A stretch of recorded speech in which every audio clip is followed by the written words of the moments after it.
Joo.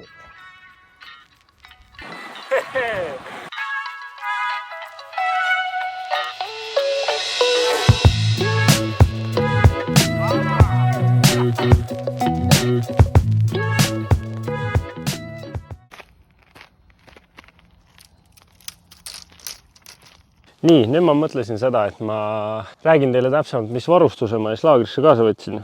Rattavarustus, lihtne, jalgratas. Minul on siis see aasta uus ratas, MMR ja mudeliks on Adrenaliin Aero. Vot, siuke võib-olla mõne jaoks tundmatu, aga väga hästi sõidab.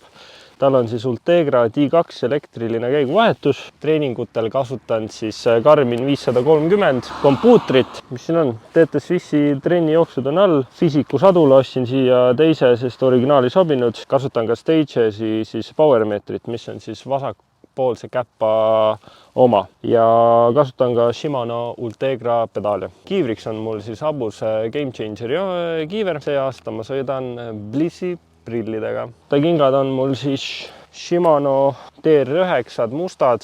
Momo riided, kodumaised tooted, väga mugavad, mõnusad. Ja ratta siis transportisin rattakohvriga siia. Selle ma sain Marti Aldi käest. Aitäh sulle, Marti. Et rattavarustusega on kõik. Nii lihtne see ongi. Põgusalt siis rattavarustusest rääkisin teile. Võtame ette ujumise varustuse. Esmalt siis on mul olemas ujumismüts ja prillid. Kõik on Arena omad. Ja neid saab ProSwimist. Trenniprillideks on mul siis Arena tavalised Cobra prillid. Need nüüd on selle uuema tehnoloogiaga, mis on selle swipe'iga. Kui lähevad prillid natuke uduseks, siis tõmbad näpuga üle ja sul on jälle selge pilt ees. Ja ujumispüksteks on siis ka mul Arena sellised ujumispüksid. Nii, esimese asjana punn. Siin on kohe mul labidad. Mina kasutan labidaid, need on siis M-suurus, need on ka L-suuruses.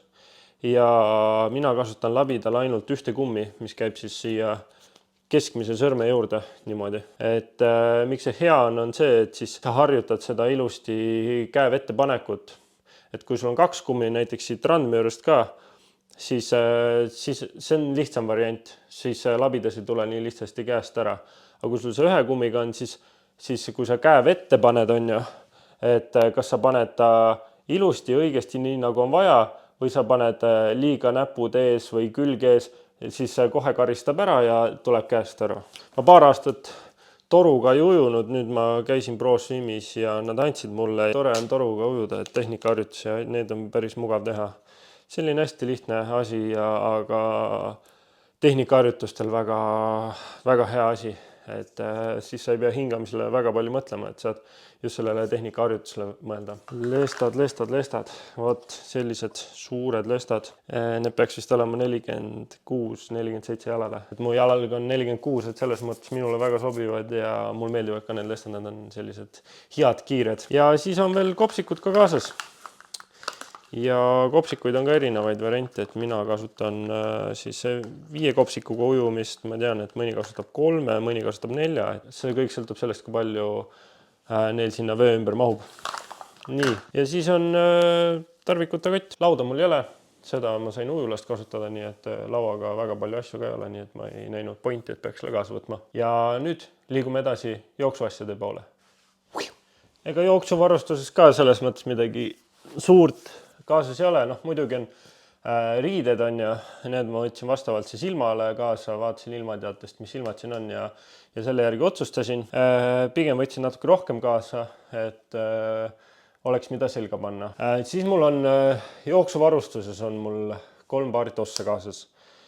Kõigepealt on mul trennitoss. Esimest korda kasutan Hoka Clifton 8. Mõnusad, pehmed ja täpselt selline veidi laiema liistuga natukene ja ma ütleks, et mulle minu jalale täitsa sobib ja ma olen väga üllatunud, et need nii head tossud on. Et palju jooksen pehmemal pinnasel, et tolmused on. Siis mul on veel sellised Saucony Endorphin Speed 2. Need on ka väikse karbonplaadiga tossud. Neid tosse kasutame rohkem sellise tempo jooksul või siis ülemineku jooksul peale rattasõitu. Ja siis mul on veel vanad võistlustossud, Vaporfly'd Next% 2. Nendega ma teen siis neid kiireid jookse, mis mul on, kus on lõigud ja muud sellised kiiremad tempojooksud. Et see aasta siin laagris praegu olen neid 5 korda kasutanud, et tööd näinud, et siin tallalt, kui juba vaadata, siis nina hakkab juba ära kuluma ja siit kanna osast ka juba ja keskelt, et nad on juba elu näinud, et mingi hetk tuleb nad kindlasti ära visata. See oli siis osa minu varustusest, mis ma laagrisse kaasa võtsin. Liigume edasi siit järgmisesse päeva. Rääkides lühidalt, mida ma siis vabal ajal teen, siis ega seda vaba aega väga palju ei ole.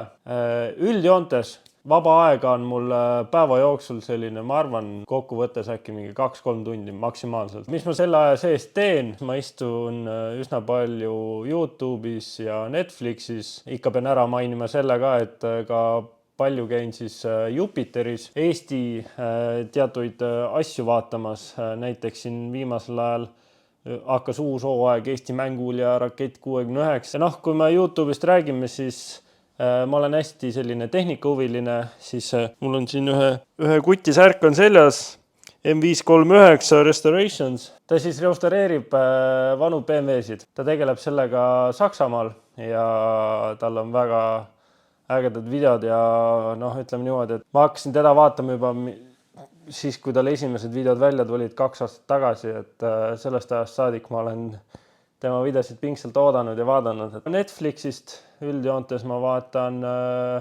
kas mingit actionit või komöödiat. Lihtsalt see YouTube'is ja Netflixis olemine lülitab mind välja sellest trennirutiinist. Ja mis ma vabal ajal veel teen, on see, et mul ei ole TikToki, aga ma käin Instagram Reels'e vaatamas. Et see on ka minu vaba aja veetmine. Vahepeal ise teen ka mõned, kui tuleb tuju või tekib mingi idee.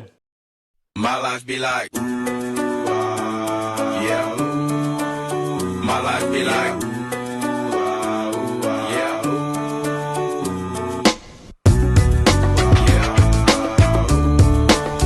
My life be like, yeah. My life be like, times like these that make me say, Lord, if the city please come. Kui ma siia Hispaaniasse tulin, siis ma hakkasin Duolingos hispaania keelt ka õppima, et ma olen küll juunit 4 äkki või, et siin iga õhtu mingi 5-10 minutit olen teinud ja natukene oskan midagi öelda, aga päris niimoodi, et tänavale läheks rääkima seda nagu ei ole. Et kui siin vabal ajal on, ma ei tea, rattaga vaja tegeleda, siis tegelen ja hoian nagu tuba ikkagi korras ja riided korras, et selles mõttes see läheb ka sinna vaba aja sisse.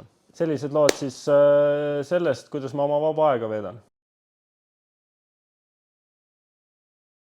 Nagu näete, ma ei ole enam Hispaanias, ma olen täitsa kodus. Ma mõtlesin, et nüüd võtaks kokku selle laagri, kuidas ma üldse sellega rahule jäin ja mis numbrid seal tulid. Ümmarguselt siis treeningtunde tuli 90 tundi. 3 nädala jooksul sai päris omajagu kilomeetreid maha sõidetud ja joostud ja ujutud, et kui me võtame nagu need 3 ala eraldi, siis ujumise koormus oli tegelikult üsna madal. Seal tuli 3 nädalaga ainult 54 kilomeetrit ja mingid komad peale ja ratas siis tuli 1454 kilomeetrit ja jooksu 271 kilomeetrit. Ma ei ole varem kunagi nii palju siis 3 nädala jooksul jooksnud.